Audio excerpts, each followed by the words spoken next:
Lecture du livre du prophète Isaïe. Ainsi parle le Seigneur.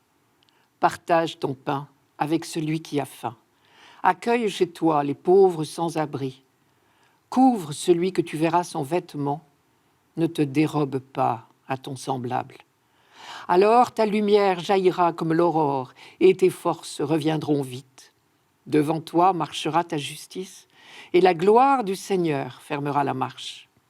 Alors si tu appelles, le Seigneur répondra. Si tu cries, il dira « Me voici ». Si tu fais disparaître de chez toi le joug, le geste accusateur, la parole malfaisante, si tu donnes à celui qui a faim ce que toi tu désires, et si tu combles les désirs du malheureux, ta lumière se lèvera dans les ténèbres et ton obscurité sera lumière de midi. À première vue, on pourrait prendre ce texte pour une belle leçon de morale. Ce ne serait déjà pas si mal. Mais en fait, il s'agit de bien autre chose. Je vous rappelle le contexte. Nous sommes à la fin du VIe siècle avant Jésus-Christ. Le retour d'exil est chose faite. Mais il reste encore bien des séquelles de cette période terrible, puisque un peu plus bas, le même prophète parle des dévastations du passé et des ruines à relever. La pratique religieuse s'est remise en place à Jérusalem, et de bonne foi, on s'efforce de plaire à Dieu. Mais notre prophète est ici chargé de délivrer un message un peu délicat. Oui, vous voulez plaire à Dieu, c'est une affaire entendue. Seulement voilà, le culte qui plaît à Dieu n'est pas ce que vous croyez. Et le prophète leur adresse de lourds reproches. Vous cherchez à vous faire bien voir de Dieu par des jeûnes spectaculaires, parce que vous voulez vous attirer ses bonnes grâces. Mais pendant ce temps, vous n'êtes que disputes, querelles, brutalité, appât du gain. Et cela nous vaut l'un des textes les plus percutants de l'Ancien Testament. Dommage que nous ne le lisions pas plus souvent, car il bouscule nos idées sur Dieu et sur la religion. Nous avons là la réponse à l'une de nos grandes questions. Qu'est-ce que Dieu attend de nous? Et en fait de réponse, on ne peut pas être plus clair. En quelques lignes, tout est dit. Mais comme toujours, quand un texte est très dense, on peut se dire qu'il a été longuement travaillé. Et c'est bien le cas ici, pour ce passage d'Isaïe. Car ces quelques lignes sont l'aboutissement de toute l'œuvre des prophètes. Depuis des siècles en Israël, et pas seulement depuis l'exil, depuis Abraham, c'est-à-dire depuis à peu près peut-être 1850 avant Jésus-Christ, on cherche à faire ce qui plaît à Dieu. On a tout essayé. Les sacrifices humains d'abord, mais Dieu a tout de suite fait savoir qu'avec lui, le Dieu des vivants, il ne pouvait pas en être question. Alors on a continué à offrir des sacrifices, mais d'animaux seulement. Et puis il y a eu, comme dans toutes les religions, des jeûnes, des offrandes de toutes sortes, des prières. Tout au long de ce lent développement de la foi d'Israël, les prophètes appelaient le peuple à ne pas se contenter du culte, mais à vivre l'alliance au quotidien. Et c'est bien le sens de ce passage. Le prophète commence par dire, juste avant notre texte de ce dimanche, « Le jeûne que je préfère, n'est-ce pas ceci? Dénouer les liens provenant de la méchanceté, détacher les courroies du joug, renvoyer libres ceux qui ployaient, bref, que vous mettiez en pièces tous les jougs. » Si je comprends bien, aux yeux de Dieu, tout geste qui vise à libérer nos frères vaut mieux que le jeûne le plus courageux. Puis vient le passage que nous avons entendu tout à l'heure, qui nous propose des gestes de partage, nourrir l'affamé, désaltérer l'assoiffé, recueillir le malheureux sans abri, vêtir celui qui a froid, combler le désir des malheureux. En un mot, secourir toutes les souffrances que nous rencontrons. Je vous propose 3 remarques. Premièrement, les gestes de libération, les gestes de partage qu'Isaïe nous recommande sont tout simplement l'imitation de l'œuvre de Dieu lui-même. Israël a expérimenté bien souvent l'action du Dieu libérateur et la compassion du Dieu miséricordieux. Et ce qui lui est demandé, c'est de faire les mêmes gestes à son tour. Décidément, l'homme est vraiment fait pour être l'image de Dieu. Et si l'on en croit les prophètes, notre attitude envers les autres est le meilleur thermomètre de notre attitude envers Dieu. Deuxièmement, alors on ne s'étonne pas qu'Isaïe puisse promettre « Si tu combles les désirs du malheureux, la gloire du Seigneur t'accompagnera. La gloire du Seigneur, c'est-à-dire le rayonnement de sa présence. Ce n'est pas une récompense, c'est beaucoup mieux que cela, c'est une réalité. Car réellement, quand nous agissons à la manière de Dieu, par des actes qui libèrent, qui rassurent, qui encouragent, qui adoucissent les épreuves de toutes sortes, alors il nous est donné de refléter un peu pour eux la lumière de Dieu. Et vous avez remarqué l'insistance d'Isaïe sur la lumière. Je cite, « Alors ta lumière jaillira comme l'aurore, ta lumière se lèvera dans les ténèbres, ton obscurité sera comme la lumière de midi. » Bien sûr, puisqu'il s'agit de la lumière même de Dieu. Pour le dire autrement, Isaïe nous dit, « Quand tu donnes, tu reflètes la présence de Dieu. » Une fois de plus, on peut rappeler cette superbe phrase de la tradition chrétienne. Là où il y a de l'amour, là est Dieu. Troisièmement, tout acte de justice, de libération, de partage est un pas vers le royaume de Dieu, puisque justement ce royaume que tout l'Ancien Testament attend est le lieu de la justice et de l'amour. C'est bien le sens de l'évangile de dimanche dernier, celui des Béatitudes, dans lequel Jésus nous dit que le royaume est construit au jour le jour par les doux, les purs, les pacifiques, les assoiffés de justice et de miséricorde.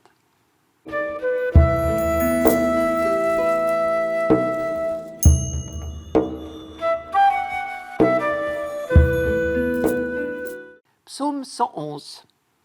Lumière des cœurs droits, il s'est levé dans les ténèbres, homme de justice, de tendresse et de pitié. L'homme de bien a pitié, il partage, il mène ses affaires avec droiture. Cet homme jamais ne tombera, toujours on fera mémoire du juste. Il ne craint pas l'annonce d'un malheur, le cœur ferme, il s'appuie sur le Seigneur. Son cœur est confiant, il ne craint pas. À pleine main, il donne aux pauvres. À jamais se maintiendra sa justice, sa puissance grandira et sa gloire. Chaque année, au cours de la fête des Tentes, cette fête qui dure encore aujourd'hui, une semaine à l'automne, le peuple entier faisait ce qu'on pourrait appeler sa profession de foi. Il renouvelait l'alliance avec Dieu et il s'engageait de nouveau à respecter la loi. Le psaume 111 était certainement chanté à cette occasion. L'ensemble de ce psaume est à lui seul un petit traité de la vie dans l'Alliance. Pour mieux le comprendre, il faut le lire depuis le début. Donc je vous lis le premier verset. Alléluia, heureux qui craint le Seigneur, qui aime entièrement sa volonté. Tout d'abord, donc, il commence par le mot Alléluia, littéralement louer Dieu, qui est le maître mot des croyants. Quand l'homme de la Bible nous invite à louer Dieu, c'est pour le don de l'alliance précisément. Ensuite, ce psaume se présente comme un psaume alphabétique, c'est-à-dire qu'il comporte 22 lignes, autant qu'il y a de lettres dans l'alphabet hébreu. Le premier mot de chaque ligne commence par une lettre de l'alphabet dans l'ordre alphabétique. Manière d'affirmer que l'alliance avec Dieu concerne toute la vie de l'homme et que la loi de Dieu est le seul chemin du bonheur pour la totalité de la vie, de A à Z, on dirait en français. Enfin, le premier verset commence par le mot « heureux », adressé à l'homme qui sait se maintenir sur le chemin de l'alliance. Cela fait immédiatement penser à l'évangile des Béatitudes, qui résonne de ce même mot « heureux ». Jésus employait là un mot très habituel dans la Bible, mais que malheureusement notre traduction française ne peut pas rendre complètement. Dans son commentaire des psaumes, André Chouraki faisait remarquer que la racine hébraïque du mot « heureux » a pour sens fondamental la marche, le pas de l'homme sur la route sans obstacle qui conduit vers le Seigneur. Il s'agit donc, je cite Chouraki, il s'agit moins du bonheur que de la démarche qui y conduit. Et c'est pour cela que le même Chouraki traduisait le mot « heureux » par « en marche ». Sous-entendu, vous êtes sur la bonne voie, continuez. Et généralement, dans la Bible, le mot « heureux » ne va pas tout seul. Il est opposé à son contraire, malheureux. L'idée générale étant qu'il y a dans la vie des fausses pistes à éviter. Certains chemins, traduisez certains comportements, vont dans le bon sens et d'autres, opposés, ne sèmeront que du malheur. Et si on lit ce psaume en entier dans la Bible, on s'aperçoit qu'il est construit de cette manière. Le psaume 1, qui est plus connu, est lui aussi construit exactement de la même façon. Il commence par détailler longuement quels sont les bons choix, ce qui est chemin de bonheur pour tous. Et beaucoup plus brièvement, parce que cela ne vaut même pas la peine d'en parler, les mauvais choix. Ici, le bon choix est précisé dès le premier verset. Heureux l'homme qui craint le Seigneur, qui aime entièrement sa volonté. Voilà donc une définition de la crainte de Dieu. C'est l'amour de sa volonté. Parce qu'on est en confiance, tout simplement. La crainte du Seigneur, on le sait bien, n'est pas de l'ordre de la peur. Craindre le Seigneur, c'est avoir à son égard une attitude de fils, à la fois respectueux et confiant. C'est aussi s'appuyer sur lui. Et d'ailleurs, un peu plus bas, un autre verset le précise, je cite, « L'homme de bien s'appuie sur le Seigneur, son cœur est confiant. » Voici donc la juste attitude envers Dieu, celle qui met l'homme sur la bonne voie. Heureux l'homme qui craint le Seigneur. Et voici maintenant la juste attitude envers les autres. L'homme de bien a pitié, il partage. Homme de justice, de tendresse et de pitié. À pleine main, il donne aux pauvres. Dans la première lecture de ce dimanche, Isaïe souligne le lien entre notre relation aux autres et notre relation à Dieu. Ce psaume lui fait parfaitement écho. La formule « homme de justice, de tendresse et de pitié » fait irrésistiblement penser, bien sûr, à la définition que Dieu a donnée de lui-même à Moïse. Je vous la rappelle, le Seigneur, Dieu miséricordieux et bienveillant, lent à la colère, plein de fidélité et de loyauté. Manière de dire que l'observation quotidienne de la loi, dans toute notre vie, de A à Z, comme le symbolise l'alphabétisme de ce psaume, finit par nous modeler à l'image et à la ressemblance de Dieu. J'ai bien dit ressemblance. Le psalmiste n'oublie pas que le Seigneur est le tout autre.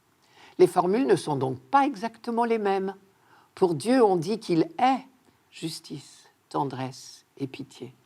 Alors que pour l'homme, le psalmiste dit il est homme de justice, de tendresse, de pitié. Ce qui veut dire que ce sont des vertus qu'il pratique.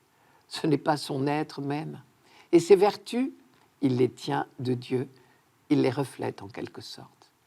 Et alors, parce que son action est à l'image de celle de Dieu, l'homme de bien est une lumière pour les autres. Lumière des cœurs droits, il s'est levé dans les ténèbres. Là encore, il y a un écho à la lecture d'Isaïe. Partage ton pain avec celui qui a faim, recueille chez toi le malheureux sans abri, couvre celui que tu verras sans vêtements, alors ta lumière jaillira comme l'aurore. C'est quand nous donnons et partageons que nous sommes le plus à l'image de Dieu, lui qui n'est que don. Alors, à notre petite mesure, nous reflétons sa lumière.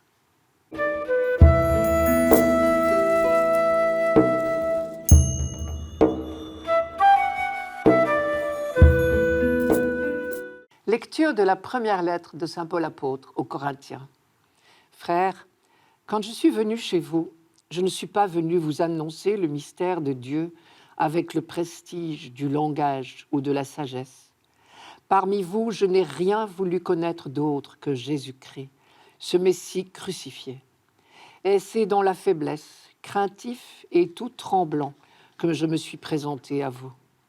Mon langage, ma proclamation de l'Évangile n'avait rien d'un langage de sagesse qui veut convaincre, mais c'est l'Esprit et sa puissance qui se manifestaient pour que votre foi repose non pas sur la sagesse des hommes, mais sur la puissance de Dieu. Saint Paul, comme souvent, procède par contraste. Première opposition, le mystère de Dieu est tout différent de la sagesse des hommes.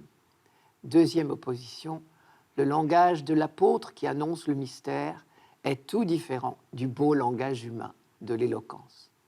Je reprends ces deux oppositions. Mystère de Dieu, sagesse humaine, langage du prédicateur, éloquence, oratoire si vous préférez. Et tout d'abord, l'opposition mystère de Dieu ou sagesse humaine. Paul dit qu'il est venu annoncer le mystère de Dieu. Il faut entendre par là le dessein bienveillant de Dieu que la lettre aux Éphésiens développera plus tard. Ce dessein bienveillant, c'est de faire de l'humanité une communion parfaite d'amour autour de Jésus-Christ. Il est donc fondé sur les valeurs de l'amour, du service mutuel, du don, du pardon.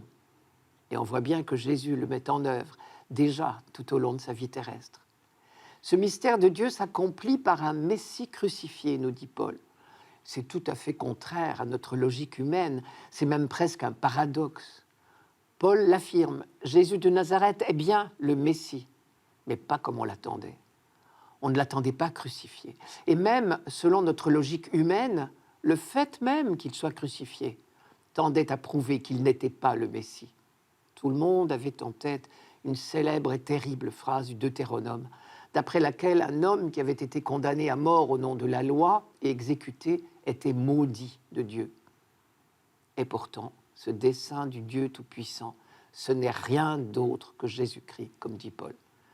Quand il témoigne de sa foi, il n'a rien d'autre à dire que Jésus-Christ.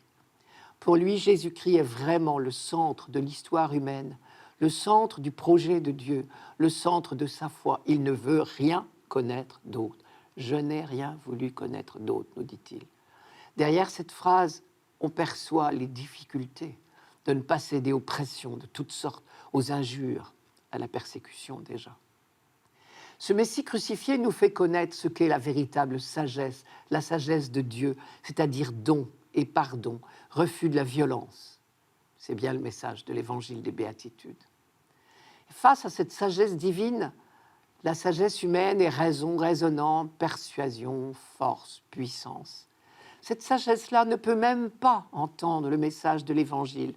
Et d'ailleurs, rappelez-vous, Paul a essuyé un échec à Athènes, le haut lieu de la philosophie.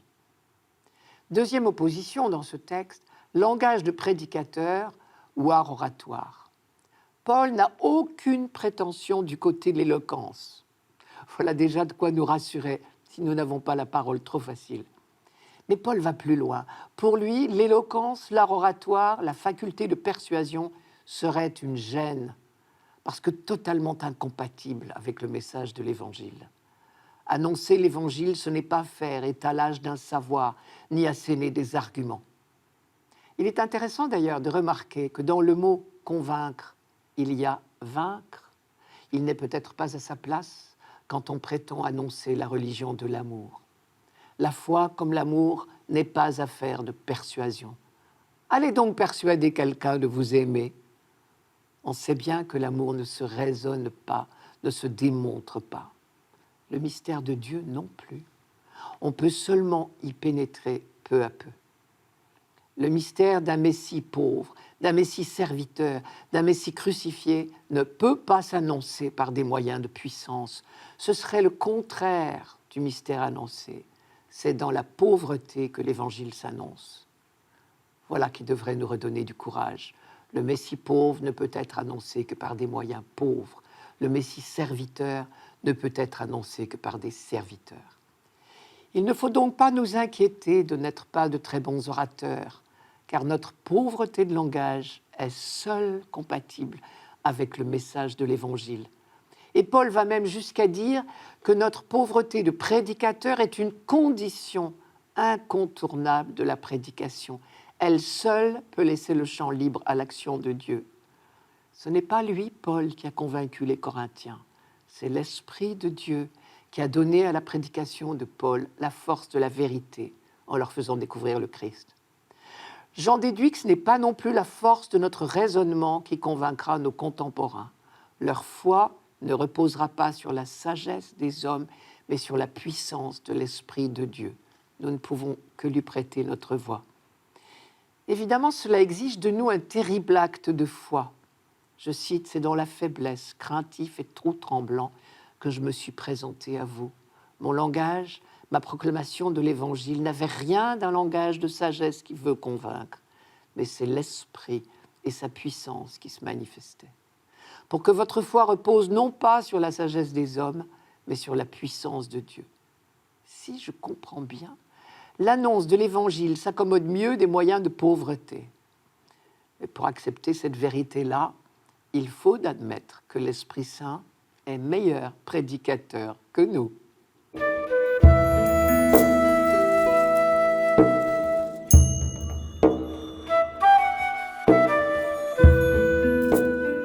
Évangile de Jésus-Christ selon saint Matthieu.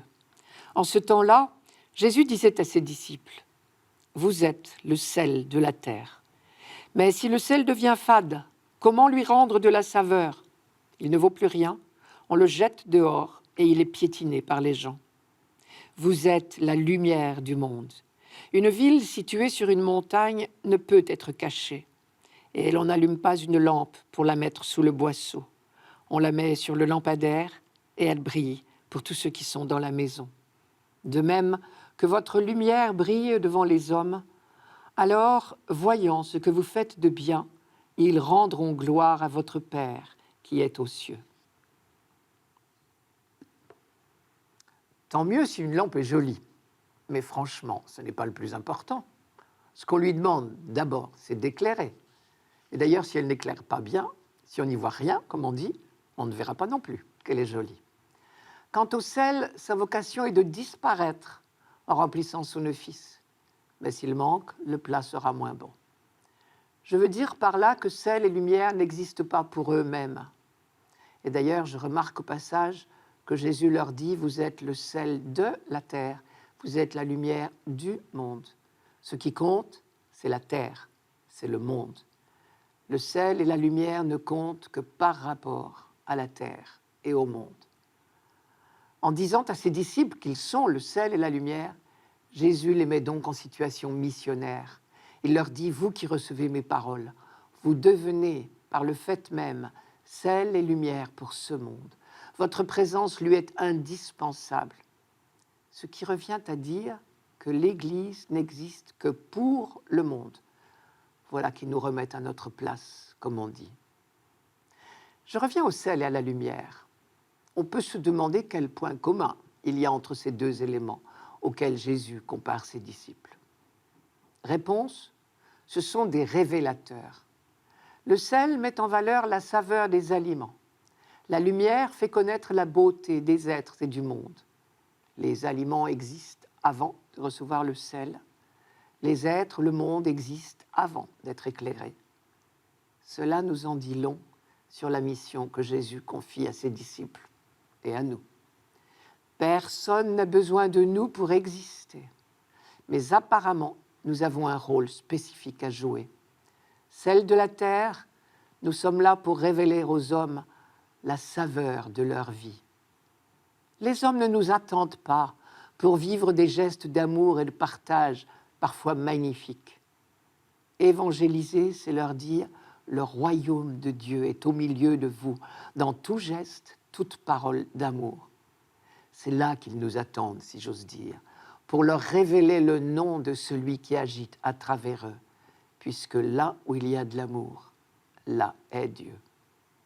Lumière du monde, nous sommes là pour mettre en valeur la beauté de ce monde. C'est le regard d'amour qui révèle le vrai visage des personnes et des choses. L'Esprit Saint nous a été donné précisément pour que nous puissions entrer en résonance avec tout geste ou parole qui vient de lui. Mais cela ne peut se faire que dans la discrétion et l'humilité. Trop de sel dénature le goût des aliments au lieu de le mettre en valeur. Une lumière trop forte, trop crue, écrase ce qu'elle veut éclairer. Pour être sel et lumière, il faut beaucoup aimer. Il suffit d'aimer, mais il faut vraiment aimer. Et c'est ce que les textes de ce jour nous répètent selon des modes d'expression différents, mais de façon très cohérente. L'évangélisation n'est pas une conquête, la nouvelle évangélisation n'est pas une reconquête. L'annonce de la bonne nouvelle ne se fait que dans une présence d'amour. Rappelons-nous la mise en garde de Paul aux Corinthiens. Il leur rappelle que seuls les pauvres et les humbles peuvent prêcher le royaume. Cette présence d'amour peut être très exigeante, si j'en crois la première lecture. Le rapprochement entre le texte d'Isaïe et l'Évangile est très suggestif. Être la lumière du monde, selon l'expression de l'Évangile, c'est se mettre au service de nos frères. Et Isaïe est très concret. C'est partager le pain ou les vêtements. c'est faire tomber tous les obstacles qui empêchent les hommes d'être libres. Et le psaume de ce dimanche ne dit pas autre chose. L'homme de bien, c'est-à-dire celui qui partage ses richesses de toutes sortes à pleine main, est une lumière pour les autres. Parce qu'à travers ses paroles et ses gestes d'amour, les autres découvriront la source de tout amour. Comme dit Jésus, en voyant ce que les disciples font de bien, les hommes rendront gloire au Père qui est aux cieux. C'est-à-dire qu'ils découvriront que le projet de Dieu sur les hommes est un projet de paix et de justice. À l'inverse, on peut se demander comment les hommes pourront croire au projet d'amour de Dieu tant que nous, qui sommes répertoriés comme ses ambassadeurs, nous ne multiplions pas les gestes de solidarité et de justice que notre société exige. On peut penser d'ailleurs que le sel est sans cesse en danger de s'affadir. Dernière remarque, cet évangile d'aujourd'hui sur le sel et la lumière suit immédiatement dans l'évangile de Matthieu la proclamation des béatitudes. Il y a donc certainement un lien entre les deux et nous pouvons probablement éclairer ces deux passages l'un par l'autre. Être sel de la terre, être lumière du monde, c'est vivre selon l'esprit des béatitudes, c'est-à-dire exactement à l'opposé de l'esprit du monde.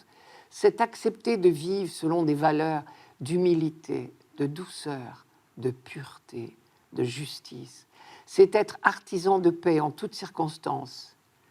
Et plus important que tout peut-être, accepter d'être pauvre et démuni, en n'ayant en tête qu'un seul objectif, qu'en voyant ce que les disciples font de bien, les hommes rendent gloire à notre Père qui est aux cieux.